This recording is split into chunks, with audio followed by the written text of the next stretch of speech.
Eh bien, bonsoir. Je suis ravie de vous retrouver en ce lundi 4 septembre.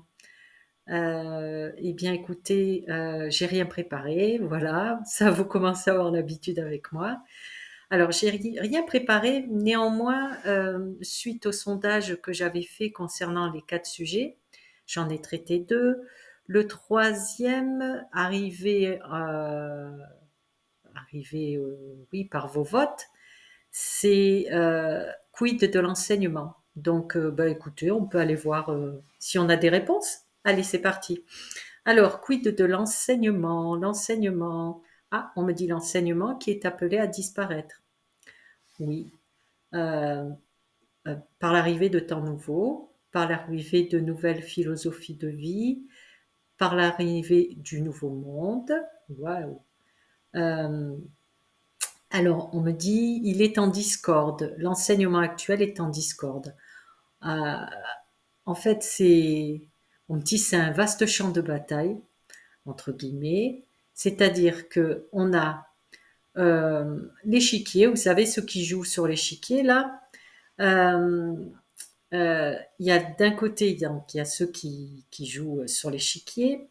Il y a les pions, et les pions de l'échiquier, ben, c'est les enseignants, ce sont les parents, ce sont les élèves. Donc, c'est un fourre-tout général, on me dit. En fait, en gros, plus personne écoute personne, quoi. C'est un vaste capharnaüm, on me dit. Euh, Tout le monde y perd pied. Alors, les élèves se sentent malmenés, ils ne se sentent pas écoutés, ils, ils n'ont pas de motivation, ils n'ont pas envie ils ont plus envie d'apprendre, ça ne les intéresse plus, il y a plus de passion, il y a plus d'engouement. Euh, on leur dit, on leur bassine à longueur de journée qu'il faut avoir des diplômes, qu'il faut se battre dans la vie pour avoir un travail, mais ils n'ont pas d'avenir, enfin dans leur tête du moins, ils n'arrivent pas à se projeter, à avoir un avenir radieux, florissant. On me dit, ils n'ont pas de perspective plus que ça, quoi. C'est la déchéance, on me dit. Ok. Euh, la jeunesse se perd. Non, aucune perspective d'avenir, découragement total. Depuis le confinement, c'est la cata. Ok. Les enseignants, alors on me dit, les enseignants, ben, ils vont au travail à reculons pour la plupart.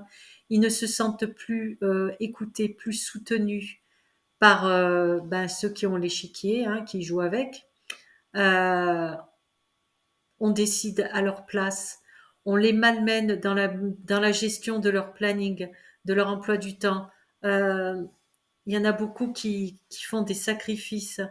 Euh, Ça va même plus loin que ça empiète pour certains sur leur vie privée.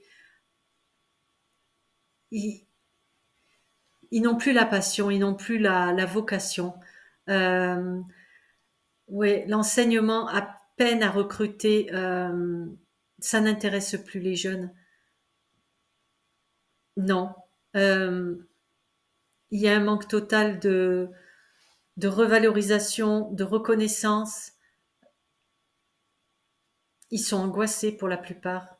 Ils se sentent vraiment pas soutenus par leur hiérarchie. Euh, Ils ne savent plus comment faire face à, on me dit, une recrudescence d'une certaine violence verbale et même physique chez les jeunes, hein. Ok, alors les parents se sentent dépassés. Euh, on me parle de désolidariser. Ils n'ont plus confiance. Ils n'ont plus confiance en l'enseignement et en les enseignants également. Il y a une méfiance, il y a une défiance, on me dit. Ils sont dépassés et puis ils sont complètement. Ils n'ont plus la maîtrise, on me dit. On calcule, on valide pour eux. Ils n'ont plus de pouvoir. tout est réalisé, tout est commandé, tout est régi à leur place, on me dit. Au niveau des, comment dire, des jeunes enfants, les programmes ne sont pas adaptés. Les programmes ne sont pas adaptés à leur âge. On me dit, c'est-à-dire que on immisce, on insère des nouveautés, des cruautés. On me dit,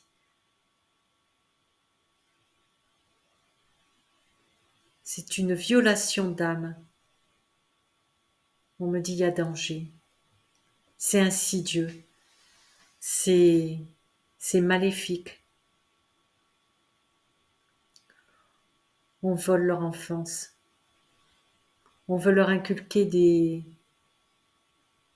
des choses.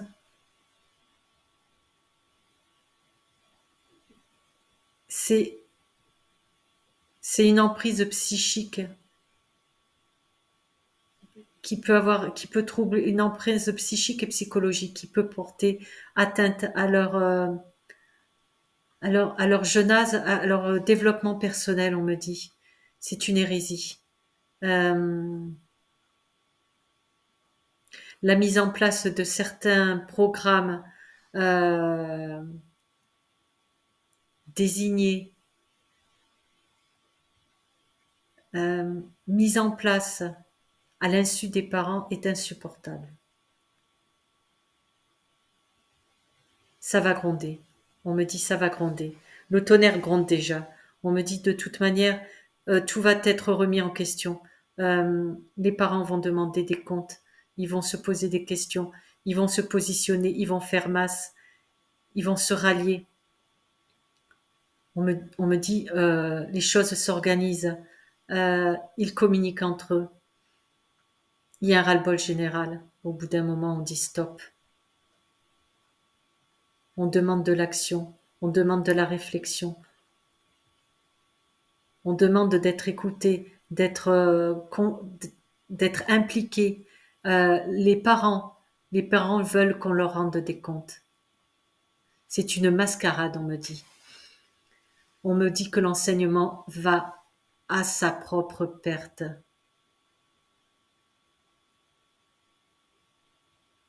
On me parle de révolution. Une nouvelle révolution va se mettre en place pour accueillir euh,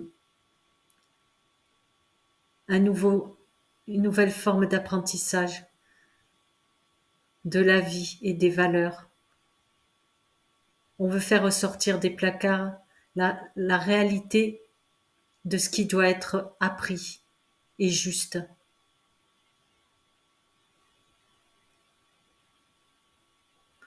On me dit, il est temps que l'être heureux. On me dit, alors attendez, on oublie que l'être humain naît avec un cœur et des émotions. Ce n'est pas une machine, ce n'est pas un robot. Et c'est ce qu'on est en train de faire avec nos enfants. On veut les priver d'émotions.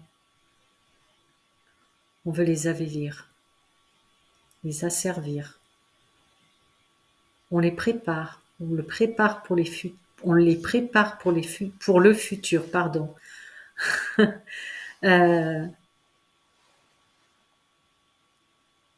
C'est une manipulation douce et mesquine qui se trame dans leur dos et dans votre dos, parents. Voilà ce qu'on est en train de me dire. C'est grave, l'heure est grave. Il est temps d'ouvrir les yeux.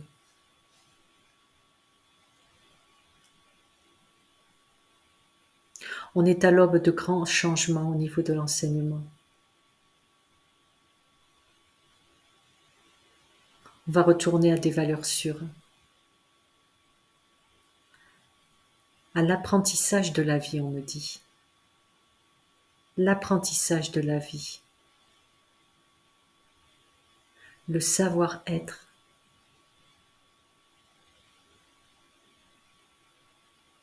le sens de la vie, les sens. Alors on me parle de l'éveil des sens. On me parle aussi de spiritualité, de nature, euh, d'équilibre, de réflexion, d'inspiration.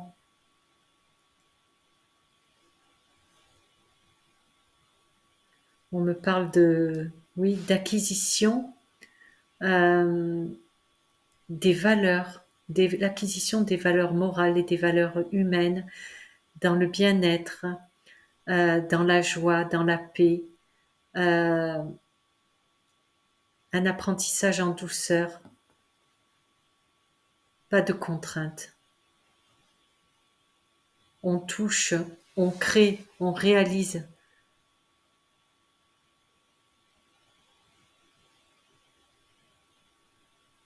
On apprend, on apprend la vie avec les arbres, avec les plantes. On me dit ça, c'est pour plus tard, hein. On n'y est pas encore, hein. Mais un grand bouleversement s'opère. L'histoire n'aura plus lieu, on me dit.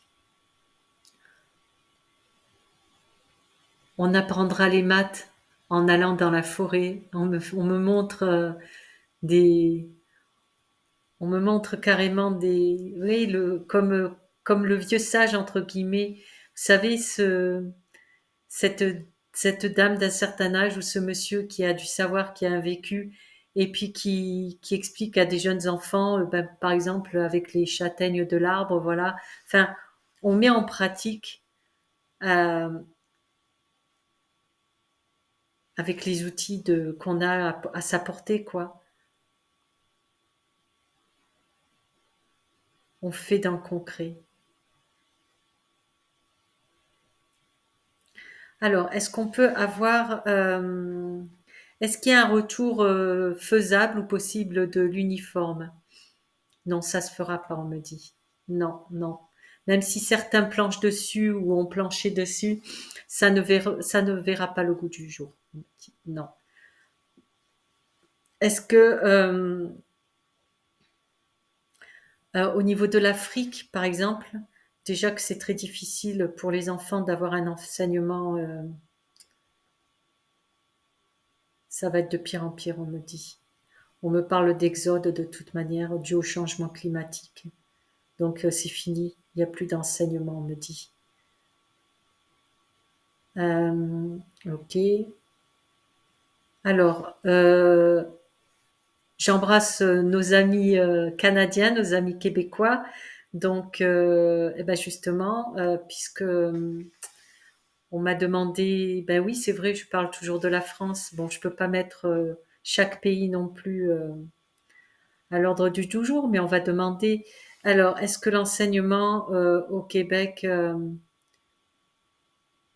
on me dit c'est traité avec plus d'intelligence et plus de finesse au Canada et au Québec.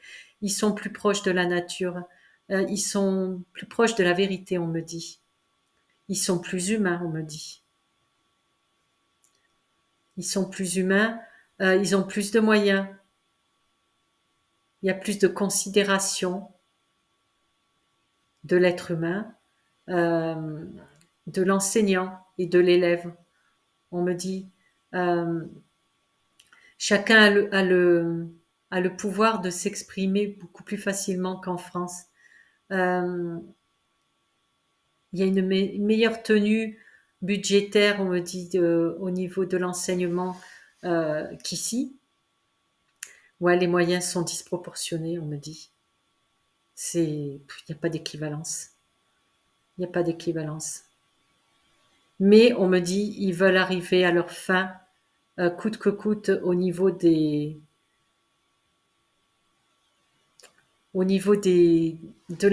l'insertion subtile et machiavélique de certains messages, on va dire, de certaines formes de l'ombre. On me dit l'ombre se faufile, l'ombre veut arriver à ses fins de toute façon. Elle n'a pas de frontières, Elle n'a pas de territoire approprié, elle va partout. Elle agit. Elle agit de manière sournoise et sûre. Et elle part à l'assaut des âmes pures, des âmes faibles, des enfants.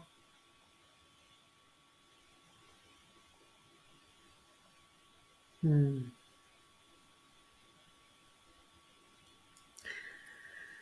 Oui, on me dit tout ça, ça ne marchera pas. On me dit le plan divin rentrera en action, ne laissera pas faire cette mascarade. Ne laissera pas l'enfance se faire voler son âme. On me dit, pour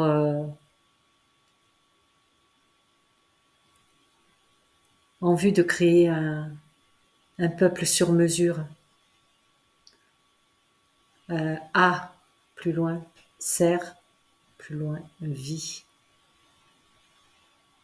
Un peuple des, plus loin, cla, veut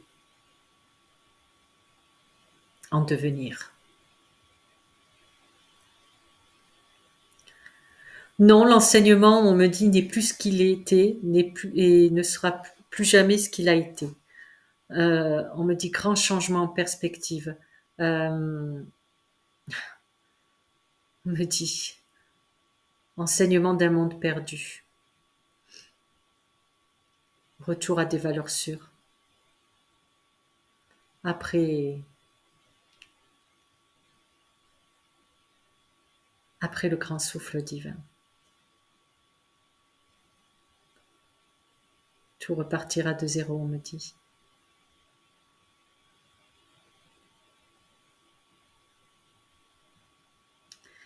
On me dit les plus jeunes apprendront à compter les arbres dans la forêt. Au lieu d'apprendre à compter sur les pages d'un cahier. On me dit ils feront tout en grandeur nature. La vie reprendra son sens et son souffle. Ils sont le futur, ils sont notre avenir. Protégeons-les, protégeons-les, protégeons-les, aimons-les, nos enfants. Est-ce que vous avez d'autres messages concernant l'enseignement? Il va à sa perte, on me dit.